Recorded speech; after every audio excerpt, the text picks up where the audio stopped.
할렐루야. 오늘도 귀한 예배 가운데 오신 우리 모든 성도님들 삶과 가정 위에 주님께서 축복해 주시기를 주님의 이름으로 축원드립니다. 조선시대에 백성들의 억울함을 해결해 주는 제도가 있었죠. 신문고입니다.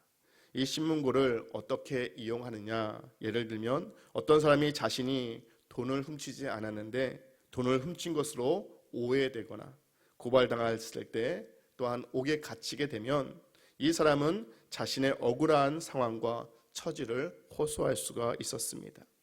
이 사람은 단지 관청에 설치된 이 신문고라는 북을 두드리면 그 북소리를 듣고 관원이 나와 그 사람의 억울한 이야기를 듣고 진상을 파악하여 억울함을 해결해 주었는데 이것이 바로 신문고입니다.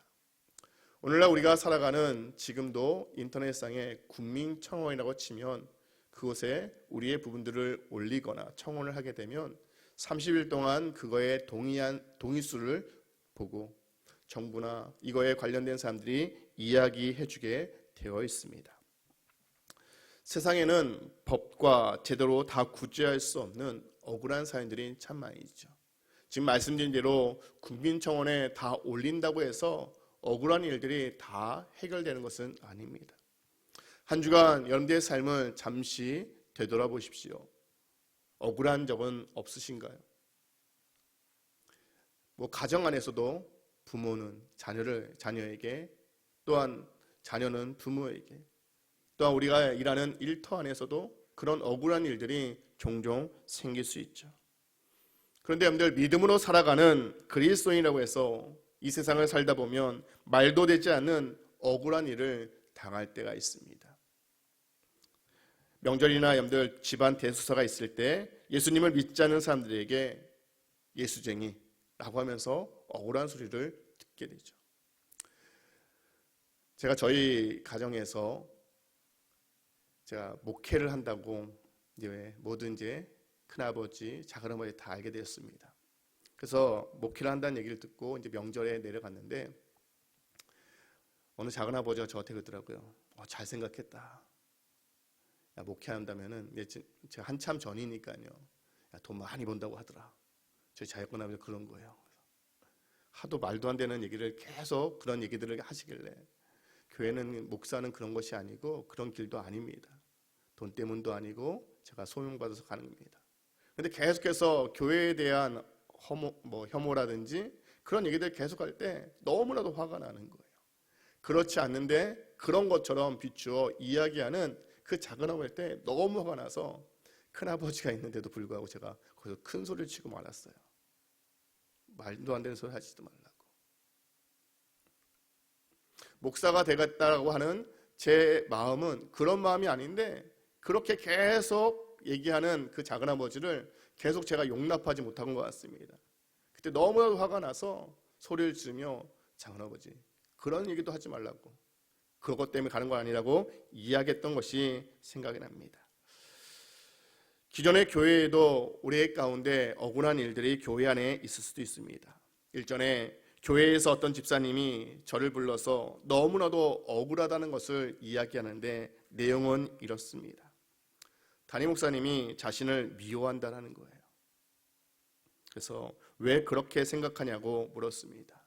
그런데 2번이나 지나갈 때 인사를 했는데 자기 인사를 받아주지 않았다는 거예요. 이런 일들은 비일비재합니다. 그래서 마음이 상해서 목사님의 말씀도 들어오지 않고 목사님이 너무나도 싫다는 거예요. 보기도 싫다는 거예요. 그래서 이 이야기를 담임 목사님께 전해드렸습니다. 그랬더니 담임 목사님이 뭐라고 하셨을까요? 자기는 전혀 그분이 인사하는 것도 보지 못했고 느끼지 못했다는 거예요. 그러니까 사람들이 많이 지나가니까 인사 다른 분들하고 하다가 그분의 인사를 받지 못했던 거예요. 이런 일들이 교회 안에 비일비재해서 목사는 성도들에게 오해하고 그 성도가 밉다고 이야기하고, 성도는 목사님을 오해해서 목사님이 밉다고 이야기하는 일들이 교회 안에도 종종 우리에게 있습니다. 이런 억울한 일들이 우리 교회 안에, 우리 삶에 어디서든지 늘 일어날 수 있습니다. 잘못하지 않았음에도 죄인이 된 기분으로 살아가는 것이 얼마나 힘든 일일까요? 우리 예수님도 이 땅에 오셨을 때 죄가 없음에도 불구하고 사람들이 죄를 정하여 십자가에 못 박아 그를 죽였습니다. 예수님으로서는 너무나도 억울한 일이었을 것입니다. 사도행전 16장을 보면 사도 바울이 빌립보라는 지역을 방문했는데 거기서 귀신의 힘으로 점을 치는 여종을 만나게 됩니다. 사도 바울은 그 여종에게 귀신을 쫓아내어 그 여종을 오히려 온전케 해주었습니다. 누가 봐도 여러분들 선한 일을 행한 것이죠. 상을 받을 만한 일입니다. 그런데 그 여종의 주인이 그를 어떻게 했냐면 사도 바울을 고발하여 사도 바울이 끌려가 옷을 찢기고 무수한 매를 맞고 감옥에 투옥하는 일이 발생했습니다. 이 또한 얼마나 억울한 일일까요?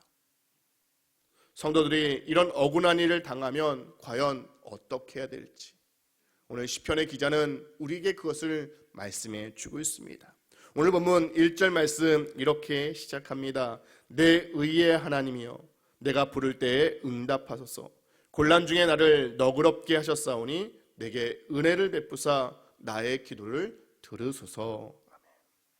억울한 일을 당할 때 성도가 해야 될 것은 시편 기자는 우리에게 이렇게 일러줍니다. 하나님을 찾아라. 먼저 하나님을 찾아야 합니다. 사도 바울은 감옥에 갇힌 그 한밤중에 신라와 더불어 감옥에서 기도와 찬송을 하였습니다. 그런데 문제는 많은 사람들이 이렇게 하지 않고 억울한 일을 당하면 자꾸 누구를 찾아가죠? 주변을 찾습니다. 다른 사람에게 찾아갑니다. 하나님께 구하지 않습니다. 하나님을 찾지 않습니다. 여기 앞에 서 있는 제 상황만 봐도 그렇습니다. 저도 약수교에 오기 전까지 참 억울한 일을 당했는데요. 그때는 주변의 목사님들을 찾게 되더라고요. 노예 안에 저보다 먼저 목회했던 선배님을 찾아서 저 너무나도 억울합니다. 이 문제를 어떻게 해야 될까요? 라고 물었던 것이 기억이 납니다.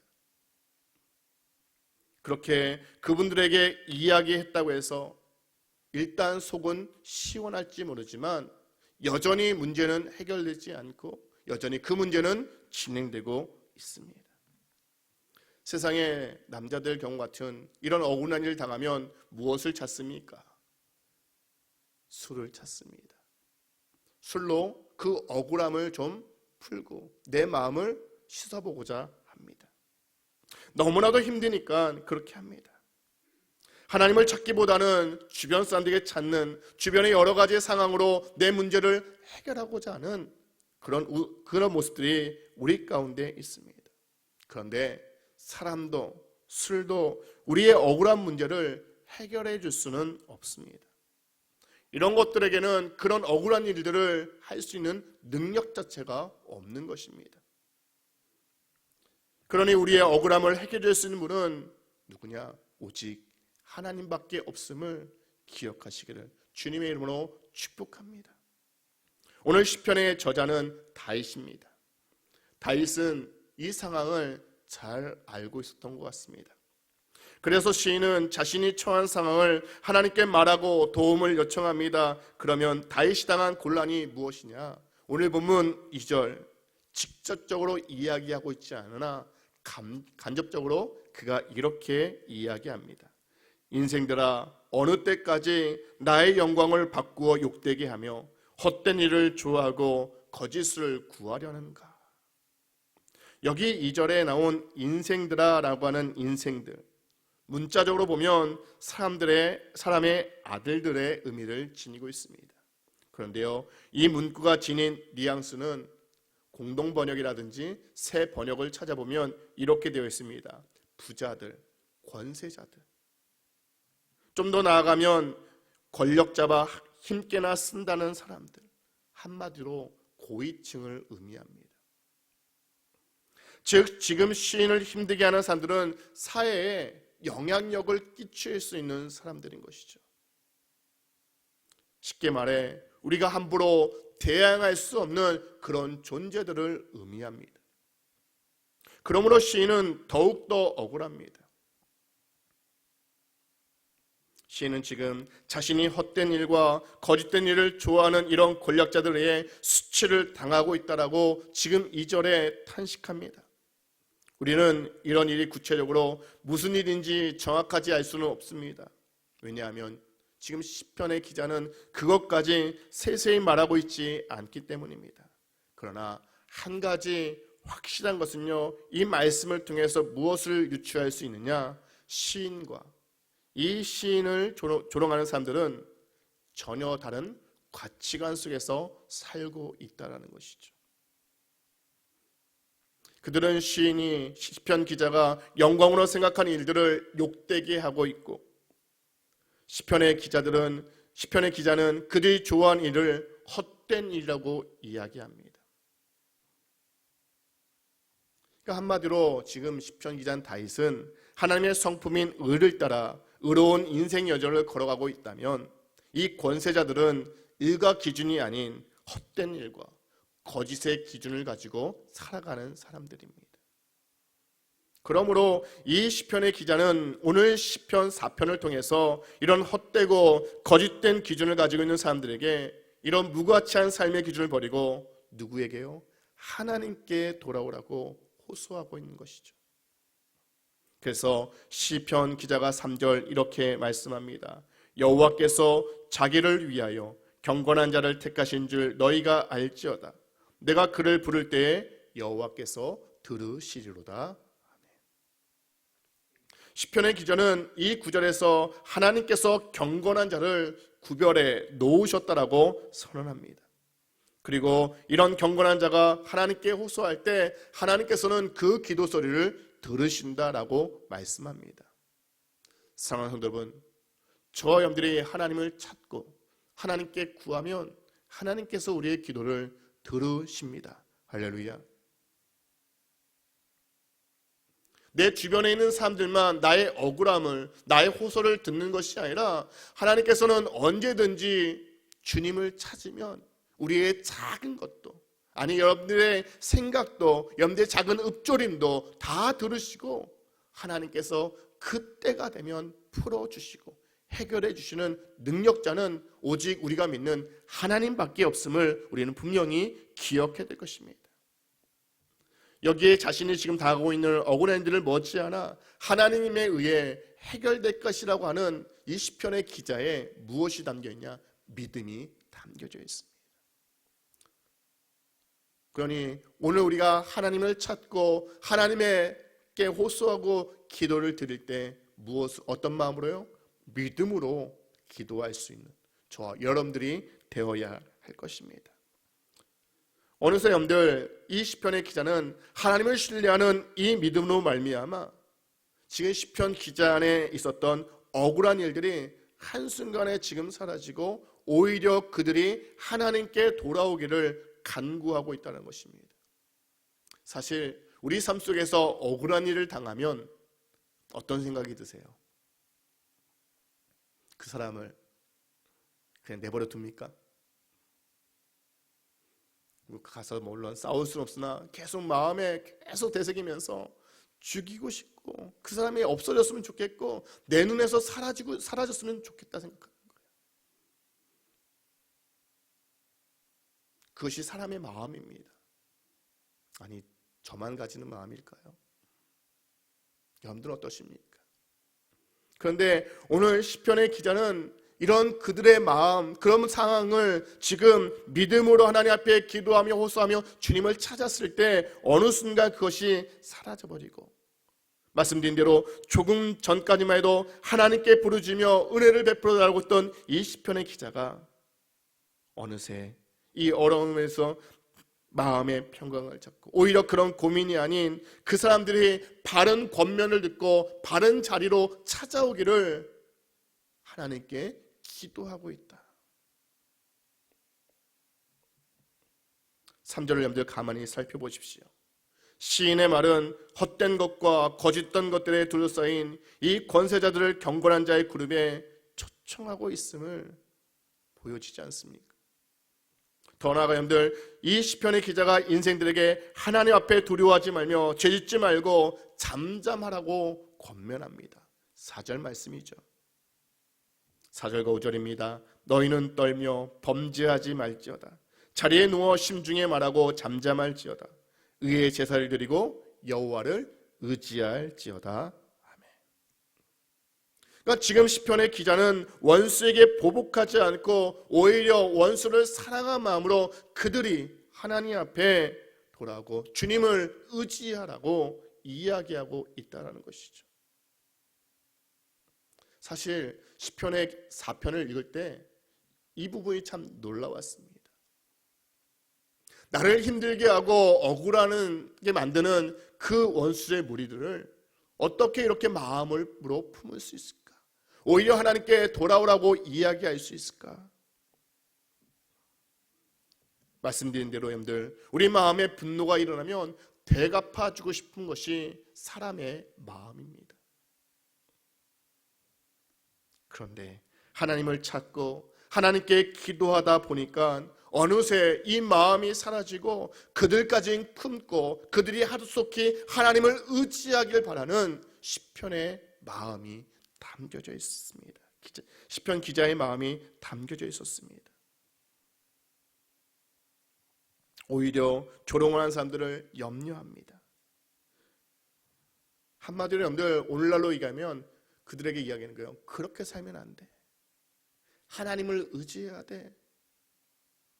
거짓된 삶을 살면 안 돼. 진실된 삶을 살아야 되고 진리이신 하나님을 따라야 돼 라고 그들에게 이야기하고 있는 것이죠. 오직 우리가 의지할 분은 한 분이야 라고 이야기하는 시편의 기자의 마음. 시인은 다시 하나님께 자신을 돌려 자신의 신앙을 고백합니다. 여기서 우리가 주목해야 될 것은요, 경건의 사람의 특징, 믿음의 그리스도인의 특징은요, 하나님과 사람 사이에 균형된 시선을 두었다라는 사실입니다. 우리가 하나님을 믿었을 때의 모습과 세상을 살아갈 때의 모습이 다른 것이 아니라 같은 시각으로 같은 기준으로 살아가야 됨을 이야기하는 것입니다. 그러니까 요즘에 그리스도인들 우리의 삶을 자세히 보십시오. 교회 안에서는 경건한 모양을 가지고 살아갑니다. 그런데 세상에서는요, 그 경건의 모양은 사라지고 세상과 똑같이 살아가다 보니까 믿지 않는 사람들이 이야기합니다. 별반 다르지 않네. 교회 다닌다고 다 똑같네. 목사도 똑같네. 이렇게 얘기를 듣는 거예요.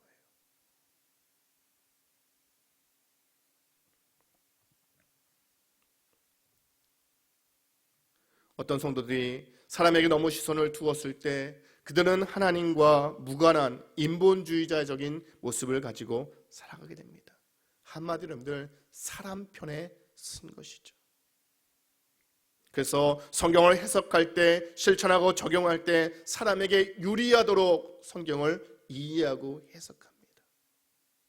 다른 한편으로 하나님께 시선을 두고 하나님께만 시선을 두고 사람을 보지 않는다면 그것 또한 잘못된 길을 걸어가는, 특별히 여러분들 이런 시각으로 살아갈 때 이단들이 많이 나타나요.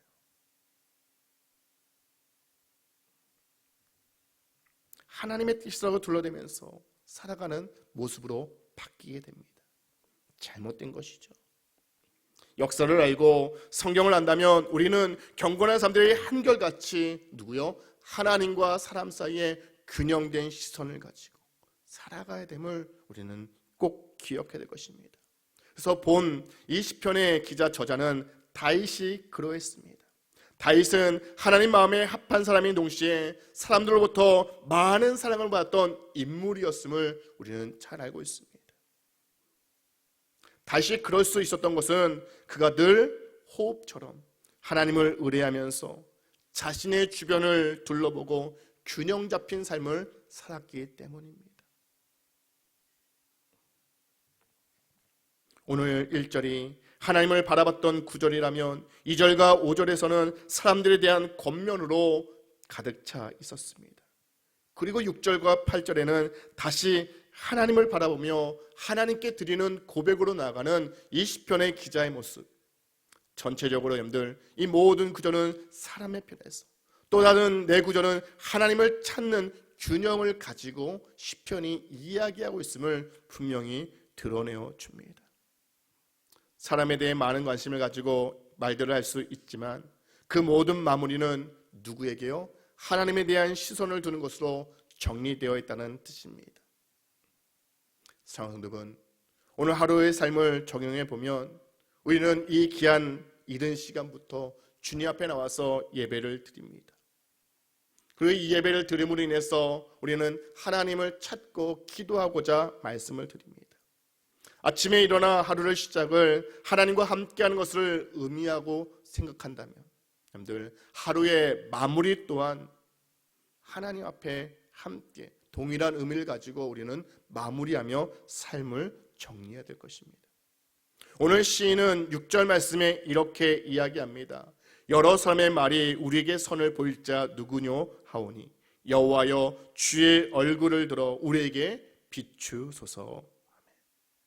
주의 얼굴 빛은요, 인간이 바랄 수 있는 최고의 언약적인 축복입니다.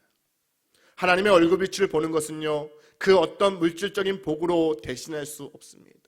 다시 말해 오늘 이 자리에 나와서 하나님을 찾고 하나님의 얼굴을 구하고 만나게 해달라고 하는 이 자체가 복이라는 사실이에요. 우리가 쉽게 교회에 들어오고 나갈 수 있는 상황이 되지만 여러분들 예배의 자리에 나오는 것이 결코 쉽지 않아요. 여러분들의 입술에 주님을 찬양하고 주님의 말씀을 들을 수 있고 주님의 말씀을 읽을 수 있다는 거, 그 자체가 무엇이냐? 복이라는 사실입니다. 시인을 존경한 사람들이 많았습니다. 하지만 오늘 시편의 기자는 하나님이 자신의 언약 백성을 풍성하게 하시다는 믿음을 가지고 살아가고 있었습니다. 그러했기 때문에 믿음 때문에 조롱받는 현실에도 최고의 복을 주시는 누구를 바라볼 수 있었을까요? 하나님을 바라볼 수 있었습니다.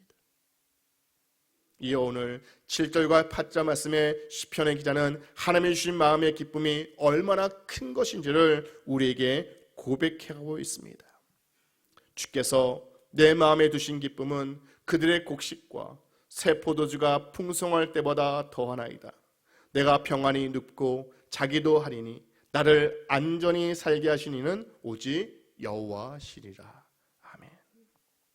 여기에 흥미롭게도 시인의 이 마지막 고백은 권세자들이 느껴야 하는 두려움과 절묘하게 대조하고 있습니다. 지금 시편의 기자는 자신의 마음에 둔 기쁨이 어떠한 것인지를 말하는데, 권세자들은요 4절에 보면 너희는 떨며 범죄하지 말지어라고 이야기했습니다. 그러니까 하나님을 바라보았을 때 자신이 지은 죄 때문에 두려움으로 인해 벌벌 떨게 될 거라는 것이죠. 근데 우리는요, 시편의 기자는요 아니요, 오히려 기쁨이 충만함을 이야기합니다. 더 나아가 자신을 안전하게 살게 하신 이가 여호와 하나님임을 시편의 기자는 고백하고 있습니다. 그러니까 오직 여호와만이 누구를요? 나를 안전하게 살게 하신다. 사랑하는 세상에 억울한 일을 많이 당할 수도 있습니다. 그러나 누구보다 여러분들의 삶을 안전하게 지키시고 보호하실 분은 여호와 하나님밖에 없음을 기억하시기를 주님의 이름으로 축원드립니다. 그 주님을 붙잡았을 때 결코 우리는 흔들리지 않고 이 힘들고 어려운 세상, 여러분들 억울한 세상을 능히 이기며 승리하는 삶을 살아가게 될 줄로 믿습니다. 말씀을 맺겠습니다. 사랑하는 여러분, 오늘 시편 4편을 통하여 진정한 행복이 어디에서 오는지를 다시 한번 상기해 보시기 바랍니다. 우리는 이 세상에서 우리 가진 신앙으로 인해 억울한 일을 많이 당하며 살아갈 수 있습니다. 내가 하지 않은 일도 내가 한 것처럼 꾸며질 수도 있습니다.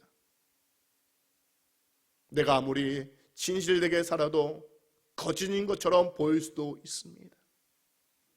조롱받고 모욕당할 수도 있습니다. 우리는 그러한 때 오늘 이 시편 4편을 기억하면서 먼저 하나님을 찾고 바라볼 수 있기를 축복합니다. 그리고 하나님께 시선을 주목할 때 우리는 하나님의 임재가 가져오는 그 참된 기쁨과 평안 속에서 살아가며 누구보다 안전하게 하실 이가 여러분들을 붙드시고 끝까지 붙잡아 주시며 인도해 주실 줄로 믿습니다. 그 은혜와 평강이 여러분들 삶에, 여러분들 가정 위에, 여러분들 자녀 위에 함께하기를 주님의 이름으로 축원드립니다. 기도하겠습니다.